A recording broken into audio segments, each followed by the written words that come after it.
জামায়াতকে নিয়ে মুক্তিযোদ্ধা ফজলুর রহমানের বক্তব্যে সংসদে উত্তেজনা।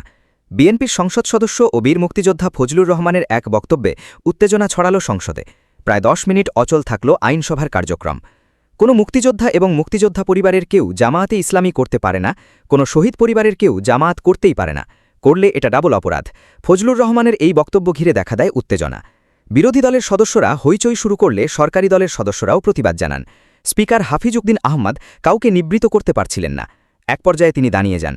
পরিস্থিতি শান্ত হলে স্পিকার সরকারি ও বিরোধী দলের উদ্দেশ্যে বলেন, সারা জাতি দেখছে, লাইভ টেলিকাস্ট হচ্ছে, সংসদ যদি বিধি মোতাবেক না চলে তাহলে এই সংসদ আর থাকবে না।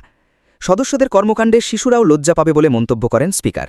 তিনি বলেন, যারা অলরেডি দাদা হয়ে গিয়েছেন তাদের নাতিরা হয়তো এখানে গ্যালারিতে বসে দেখছে, তারা কি ভাববে এটা সম্পর্কে।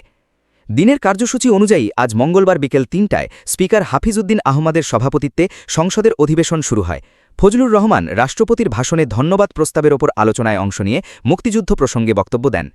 মুক্তিযুদ্ধের সঙ্গে জুলাই অভ্যুত্থানের তুলনার বিরোধিতা করে ফজলুর রহমান বলেন, আমি বলবো এই কথাটা বলাই অন্যায়, কারণ মুক্তিযুদ্ধের সঙ্গে ৫ই আগস্টের সঙ্গে তুলনা করা হচ্ছে প্রশান্ত মহাসাগরের সঙ্গে কুয়ার তুলনা।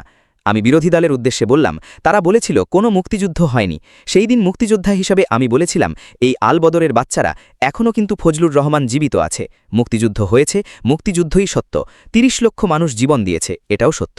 আমরা সেদিন তাদের সঙ্গে যুদ্ধ করেছিলাম। ফজলুর রহমান বলেন, অনেক চক্রান্তের মধ্য দিয়ে ইলেকশন হয়েছে, সেই ইলেকশনে তারা কি করেছে?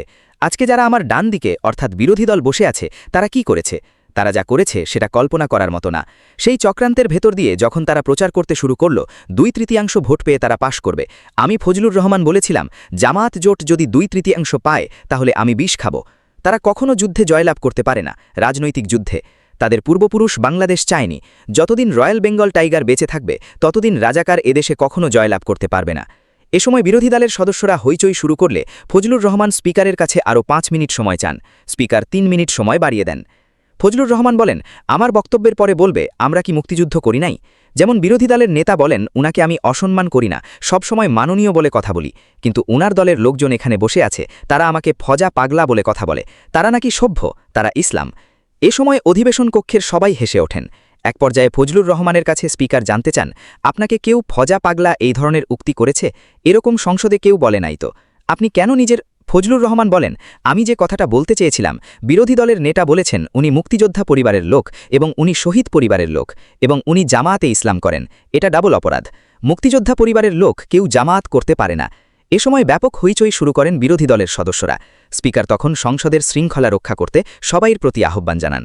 এরপর ফজলুর রহমান বলেন, আমি আবারও বলে রাখলাম, শহীদ পরিবারের লোক জামায়াত করতেই পারে না, আর জামায়াত করলে ডাবল অপরাধ করছেন। এ বক্তব্যের পর বিরোধী দলের সদস্যরা দাঁড়িয়ে একযোগে হইচই ও প্রতিবাদ জানাতে থাকেন। এ পর্যায়ে ফজলুর রহমান বক্তব্য চালিয়ে যেতে চাইলে বিরোধী দলের সদস্যরা তাদের কণ্ঠ আরও চড়া করে প্রতিবাদ জানাতে থাকেন। ফজলুর রহমান তখন বলেন, আমি ওনাদের কিন্তু খারাপ কিছু বলি নাই। এ সময় স্পিকার ফজলুর রহমানকে বসার এবং একটু অপেক্ষা করার আহ্বান জানান। একই সঙ্গে তিনি বিরোধী দলের সদস্যদের ধৈর্য ধরার আহ্বান জানান। ফজলুর রহমানের বক্তব্যের সময় জামায়াত এবং তাদের মোর্চার শরিক বাংলাদেশ খেলাফত মজলিসের এমপিদের দাঁড়িয়ে হইচই করতে দেখা যায়। সরকারি দলের সদস্যরাও পাল্টা হইচই করেন। স্থানীয় সরকার প্রতিমন্ত্রী মীর শাহ আলমকে সরকারি দলীয় এমপিদের দাঁড়াতে ইশারা করলে অনেকেই দাঁড়িয়ে যান।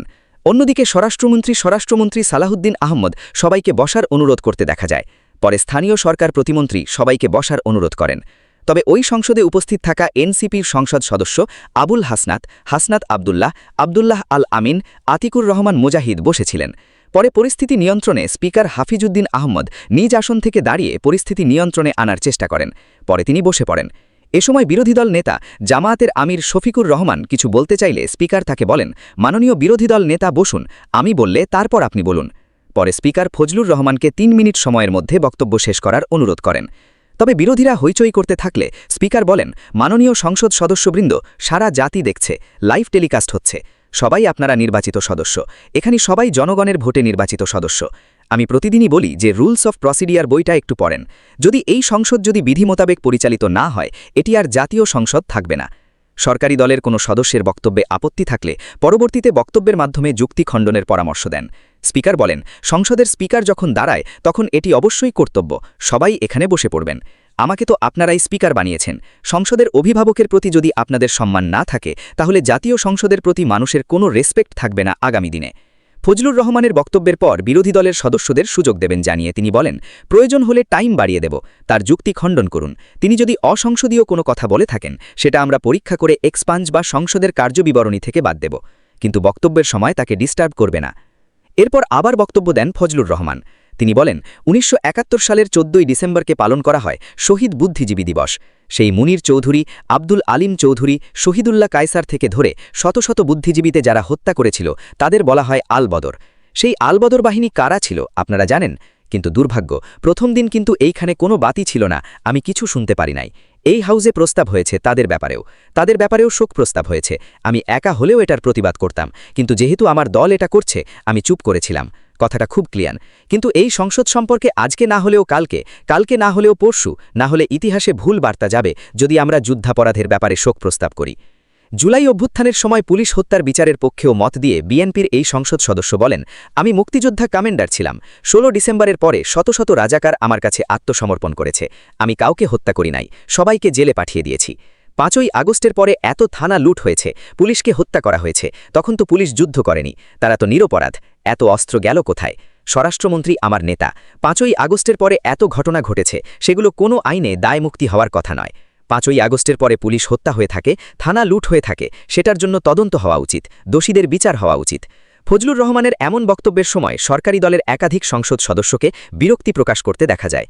বক্তব্যের শেষ দিকে এসে জ্বালানি সংকট নিয়ে সরকার ও বিরোধী দলের সমন্বয়ে বিশেষ কমিটি গঠন নিয়ে ফজলুর রহমান বলেন, প্রধানমন্ত্রী মহান কাজ করেছেন। ৭৮ জনকে ২২২ জনের সমান সমান ভাগ দিয়ে কমিটি করেছেন।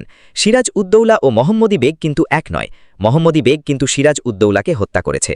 বিরোধী দলের নেতার জবাব। ফজলুর রহমানের বক্তব্যের পর বিরোধী দল নেতা শফিকুর রহমান বলেন, তিনি মুক্তিযুদ্ধে তার অবদান সবকিছু বলেছেন, কিন্তু নিজের অবদান বলতে গিয়ে আরেকজনের অবদানের ওপরে হাতুড়ি পেটানোর অধিকার কাউকে দেওয়া হয়নি। তিনি পার্সোনালি আমাকে হার্ট করেছেন।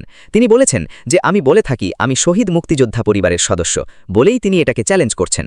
২ নম্বর, উনি বলেছেন কোনো মুক্তিযোদ্ধা কিংবা শহীদ মুক্তিযোদ্ধা পরিবারের কেউ জামায়াতে ইসলামী করতে পারে না, তাহলে ওনাকে জিজ্ঞেস করা লাগবে। আমি এটার তীব্র নিন্দা জানাই। জামাত আমির বলেন, আমার আইডেন্টিটি নিয়ে প্রশ্ন করা হয়েছে, এটা গুরুতর অপরাধ করেছে। আবার আমার আদর্শ সিলেকশনের ব্যাপারে উনি কথা বলেছেন, এটা বাড়তি অপরাধ করেছে। ফজলুর রহমানের বক্তব্যের অসংসদীয় অংশ এক্সপাঞ্জ বা সংসদের কার্যবিবরণী থেকে বাদ দেওয়ার দাবি জানান বিরোধী দলের নেতা। তিনি বলেন, এই সংসদকে ফাংশনাল করার জন্য বর্তমান জ্বালানি অব্যবস্থাপনা সংকট যেটাই বলি সেই ক্ষেত্রে আমরা এগিয়ে এসেছিলাম, কথা বলেছি, আলোচনা হয়েছে এবং পরের দিন এসে মাননীয় প্রধানমন্ত্রী একটা প্রস্তাব দিয়েছেন, আমরা সাথে সাথে এটা গ্রহণ করেছি।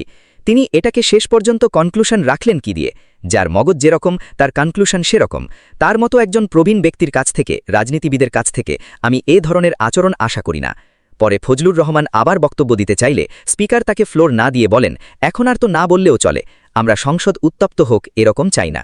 স্পিকার আরও বলেন, ফজলুর রহমানের বক্তব্যে যদি অসংসদীয় কিছু থাকে সেটা এক্সপাঞ্জ করা হবে, বিরোধী দলের নেতার বক্তব্যেও যদি অসংসদীয় কিছু থাকে সেটিও এক্সপাঞ্জ করা হবে।